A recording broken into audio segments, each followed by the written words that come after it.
स्वागत है आपका। मैं हूं मनीषा गुप्ता और हमारे साथ एक्सक्लूसिव बातचीत के लिए मौजूद हैं सीएनबीसी आवाज पर coal secretary Amritlal Meena. Mister Meena, बहुत शुक्रिया आज सीएनबीसी आवाज के लिए समय निकालने के लिए। और कोल के भावों में अच्छी खासी उठापटक तो देखने को मिली ही है, लेकिन कोल उत्पादन के तौर पर भारत ने अपनी एक बहुत स्ट्रांग जगह भी बनाई है। काफी सारी रिपोर्ट्स आती रहती हैं, लेकिन लेटेस्ट नंबर्स आपसे ही जानना चाहेंगे कि किस तरह की कोल प्रोडक्शन फिलहाल है, कैसा सरप्लस आप देखते हैं, और जो आपूर्ति है या जो ग्रेड्स भारत के पास नहीं है उनका किस तरह का इंपोर्ट्स हमने यहां पर इंडियन मार्केट्स में होता हुआ देखा है। पिछले वर्ष लगभग 14% ग्रोथ थी और इस बार लगभग 11% की ग्रोथ है। हमने इस साल का कोयले के उत्पादन का लक्ष्य 1012 मिलियन टन का रखा है, जिसमें कोल इंडिया लिमिटेड का लक्ष्य 780 मिलियन टन है। अब तक का जो प्रोपोर्शनेट टारगेट था उसके तहत प्रोडक्शन हो रहा है। कोल इंडिया लिमिटेड का प्रोपोर्शनेट टारगेट के विरुद्ध अचीवमेंट 100% है और आगे की भी हमारी अच्छी योजना है जिसके तहत प्रोडक्शन एज पर टारगेट हो जाएगा। सिंगरेनी और प्राइवेट सेक्टर के द्वारा भी अपना टारगेट के मुताबिक प्रोडक्शन किया जा रहा है। सो देश में लक्ष्य के अनुरूप कोयले का प्रोडक्शन हो रहा है, ऑफटेक हो रहा है और सभी सेक्टर्स को, पावर सेक्टर एवं नॉन रेगुलेटेड सेक्टर को कोयले की समुचित उपलब्धता सुनिश्चित कराई जा रही है। इसमें मैं ये बताना चाहता हूं कि कुछ एक ग्रेड का कोल ऐसा है जो अपने देश में प्रोड्यूस नहीं होता है, जिसका इंपोर्ट करना पड़ता है। पिछले 5 वर्षों में टोटल कंज्यूमशन में जो इंपोर्टेड कोल का हिस्सा है वो 26% से घट करके अभी 21% हुआ है। मीनिंग देयर बाई कि हमारा प्रोडक्शन बढ़ रहा है, कोकिंग कोल का भी प्रोडक्शन बढ़ रहा है। फलस्वरूप जो इंपोर्टेड कोल का शेयर था टोटल कंज्यूमशन में, उसमें कमी हो रही है।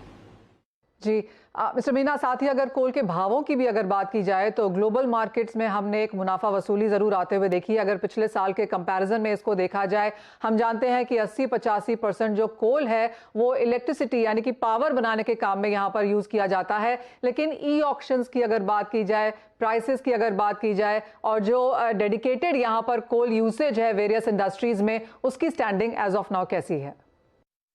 देखिए, हमारे देश का जो कोयला उत्पन्न होता है उसका लगभग 80 से 85% कोयला बिजली के उत्पादन में जाता है, जो नोटिफाइड प्राइस पर जाता है, और लगभग 15 से 20% कोयला है जो ई ऑक्शन में जाता है। ई ऑक्शन मार्केट की जो भाव है उस पर चलता है। जनवरी महीने में ई ऑक्शन में जो प्रीमियम आता था वो लगभग 180 से 200% आ रहा था 2023 जनवरी में। जुलाई में ये घट करके लगभग 60% के आसपास हो गया है। इससे ये विदित है कि कोयले की जनरल अवेलेबिलिटी बढ़ी है। इंटरनेशनल प्राइसेज में जो गिरावट आई है उसका प्रभाव यहाँ भी नजर आ रहा है। आने वाले समय में अब चूंकि मानसून रिट्रीट हो रहा है तो कोयले की उपलब्धता और बढ़ेगी। तो हमारा ये अनुमान है कि जो ऑक्शन प्राइस है उसमें और भी कमी आएगी और सभी सेक्टर्स, इकोनॉमी के सभी सेक्टर्स को हम समुचित अवेलेबिलिटी सुनिश्चित कराएंगे।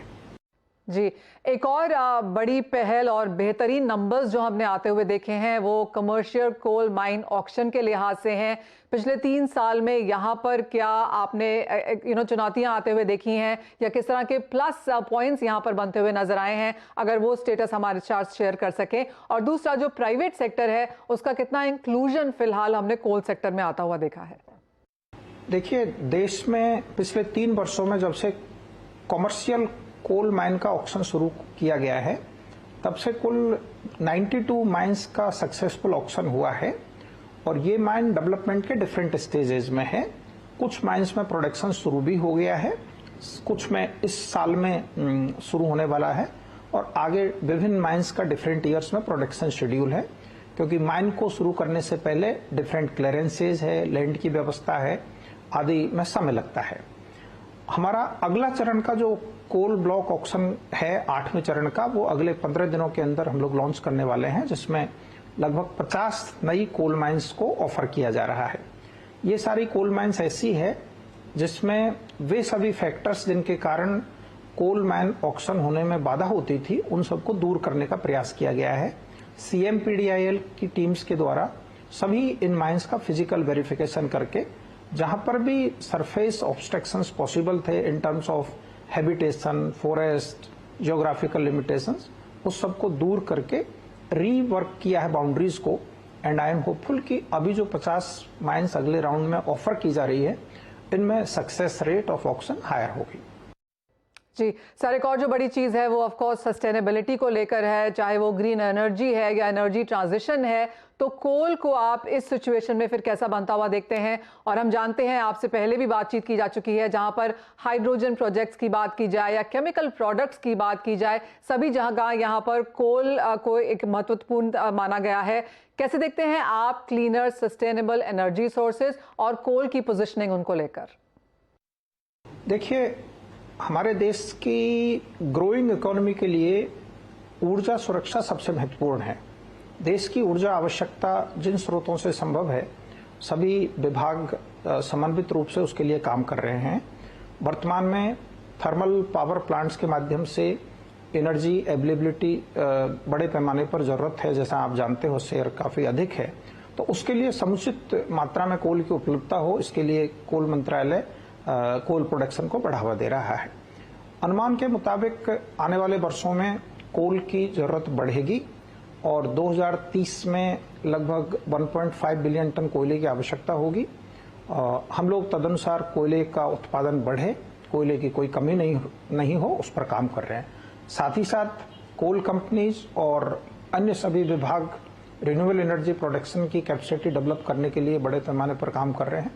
हमारा कोल मिनिस्ट्री के अंतर जो PSUs है, उनका अपना नेट जीरो प्लान है, जिसमें अगले 3 वर्षों में 5000 मेगावाट की RE कैपेसिटी इंस्टॉल करने पर हम काम कर रहे हैं। साथ ही जिस तरह के कोल ऑल्टरनेटिव यूसेजेस की बात की जाती है, स्पेसिफिकेशंस ऑफ कोल्स यहाँ पर हैं, हाइड्रोजन को यहाँ पर बड़ी तवज्जो दी गई है, डाइवर्सिफाइड यूज यहाँ पर कोल को देख कर किए गए हैं, यहाँ पर किस तरह के प्रोग्रेस बनाई गई है और मिनिस्ट्री का यहाँ से अब क्या रोड मैप है? देखिए, मिनिस्ट्री ऑफ कोल भविष्य में कोल के उपयोग को ध्यान में रखते हुए जैसे जैसे थर्मल यूजेज टेपर डाउन होगा, कोल के अल्टरनेटिव यूजेज का बढ़ावा हो, इसके लिए कोल गैसिफिकेशन को प्रमोट करने के लिए मंत्रालय काम कर रहा है। इसके लिए काफी बड़े पैमाने पर स्टेक होल्डर कंसल्टेशंस हुआ है, पॉलिसी ड्राफ्ट तैयार हो रहा है। आगे इसको कोल गैसिफिकेशन को बढ़ावा देने के लिए काम हम लोग कर रहे हैं, ताकि कोल से वैसे केमिकल्स बन सकें जो अदरवाइज इंपोर्ट हो रहे हैं। इस पर बड़े पैमाने पर प्लानिंग चल रही है। ऑलराइट, तो क्लियरली काफी कुछ यहाँ पर किया जा रहा है। और जहां तक कमर्शियल कोल ऑक्शन की बात है, प्राइवेट सेक्टर आने की बात है, काफी बड़े नंबर्स वहां से हमको मंत्री जी ने बताए हैं। मिस्टर मीना, बहुत शुक्रिया एज ऑलवेज हमारे साथ CNBC आवाज के साथ ही एक्सक्लूसिव बातचीत के लिए।